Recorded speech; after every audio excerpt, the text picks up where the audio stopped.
La sangsue.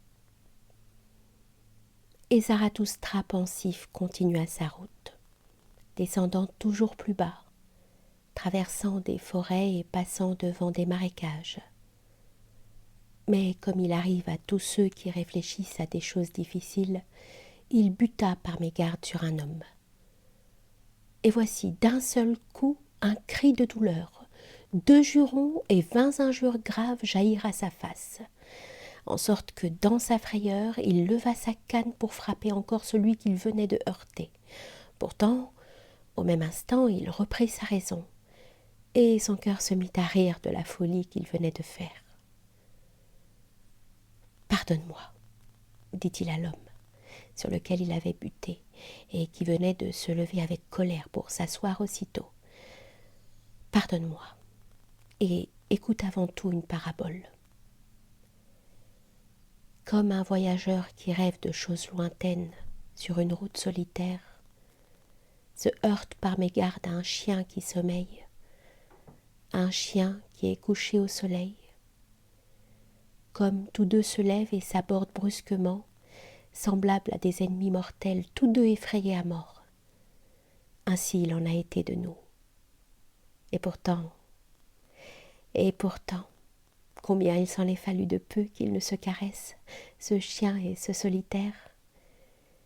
Ne sont-ils pas tous deux solitaires? Qui que tu sois, répondit toujours en colère celui que Zarathustra venait de heurter, tu t'approches encore trop de moi, non seulement avec ton pied, mais encore avec ta parabole. Regarde, suis-je donc un chien?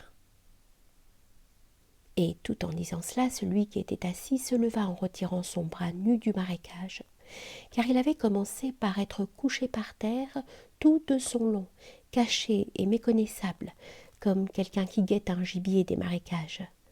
« Mais que fais-tu donc » s'écria Zarathustra, effrayé, car il voyait que beaucoup de sang coulait sur le bras nu. « Que t'est-il arrivé? Une bête malfaisante t'a-t-elle mordu, malheureux ?» Celui qui saignait ricanait toujours avec colère. « En quoi cela te regarde-t-il » s'écria l'homme, et il voulut continuer sa route. « Et si je suis chez moi, et dans mon domaine? M'interroge qui voudra, je ne répondrai pas à un maladroit. » « Tu te trompes, » dit Zarathustra plein de pitié, en le retenant. « Tu te trompes. Tu n'es pas ici dans ton royaume, mais dans le mien. Et ici, il ne doit arriver malheur à personne. Appelle-moi toujours comme tu voudras. Je suis celui qu'il faut que je sois. Je me nomme moi-même Zarathustra. Allons, c'est là-haut qu'est le chemin qui mène à la caverne Zarathustra. Elle n'est pas bien loin. Ne veux-tu pas venir chez moi pour soigner tes blessures? Tu n'as pas eu de chance dans ce monde malheureux. D'abord la bête t'a mordu, puis l'homme a marché sur toi. Mais lorsque l'homme entendit le nom de Zarathustra, il se transforma.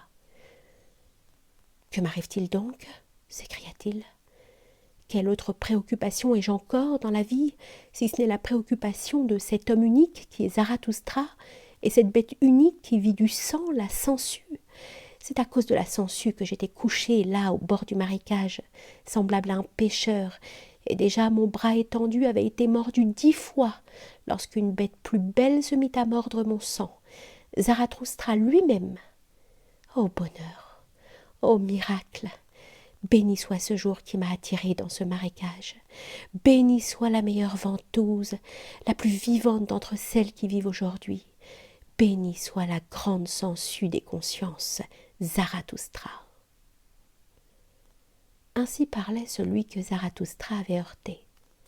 Et Zarathustra se réjouit de ces paroles et de leur allure fine et respectueuse. « Qui es-tu » demanda-t-il en lui tendant la main. « Entre nous, il reste beaucoup de choses à éclaircir et à rasséréner, mais il me semble déjà que le jour se lève clair et pur. » Je suis le consciencieux de l'esprit, répondit celui qui était interrogé.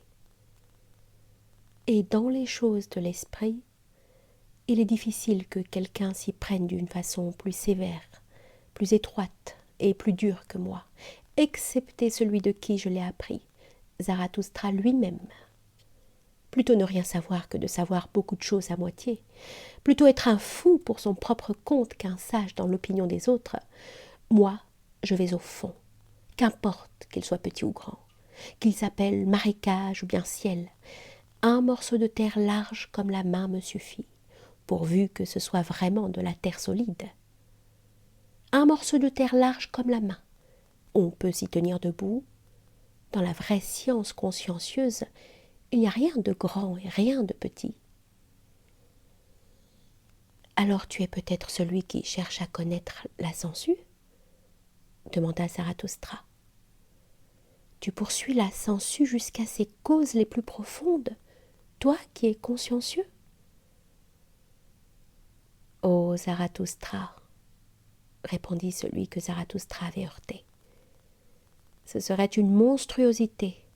Comment oserais-je m'aviser d'une pareille chose ? Mais ce dont je suis maître et connaisseur, c'est du cerveau de la sangsue. C'est là mon univers à moi. Et cela est aussi un univers. Mais pardonne qu'ici mon orgueil se manifeste, car sur ce domaine je n'ai pas mon pareil. C'est pourquoi j'ai dit, c'est ici mon domaine. Combien y a de temps que je poursuis cette chose unique, le cerveau de la sangsue, afin que la vérité subtile ne m'échappe plus. C'est ici mon royaume. C'est pourquoi j'ai été tout le reste. C'est pourquoi tout le reste m'est devenu indifférent. Et tout près de ma science s'étend ma noire ignorance. Ma conscience de l'esprit exige de moi que je sache une chose et que j'ignore tout le reste. Je suis dégoûté de toutes les demi-mesures de l'esprit, de tous ceux qui ont l'esprit nuageux, flottant et exalté. Où cesse ma probité et commence mon aveuglement. Et je veux être aveugle. Ou je veux savoir cependant, je veux aussi être probe, c'est-à-dire dur, sévère, étroit, cruel, implacable. Que tu aies dit un jour, ô Zarathustra, l'esprit c'est la vie qui incise elle-même la vie, c'est ce qui m'a conduit et éconduit à ta doctrine. Et en vérité, avec mon propre sang, j'ai augmenté ma propre science. Comme le prouve l'évidence, interrompit Zarathustra. Et le sang continuait à couler du bras nu du consciencieux, car 10 sangsues s'y étaient accrochés. Ô singulier personnage, combien d'enseignements contient cette évidence, c'est-à-dire toi-même ? Et je n'oserais peut-être pas verser tous les enseignements dans tes oreilles sévères. Allons, séparons-nous donc ici. Mais j'aimerais bien te retrouver. Là-haut est le chemin qui mène à ma caverne. Tu dois y être cette nuit le bienvenu parmi mes hôtes. Je voudrais aussi réparer sur ton corps l'outrage que t'a fait Zarathustra en te foulant aux pieds. C'est ce à quoi je réfléchis. Mais maintenant un cri de détresse pressant m'appelle loin de toi. Ainsi parlait Zarathustra.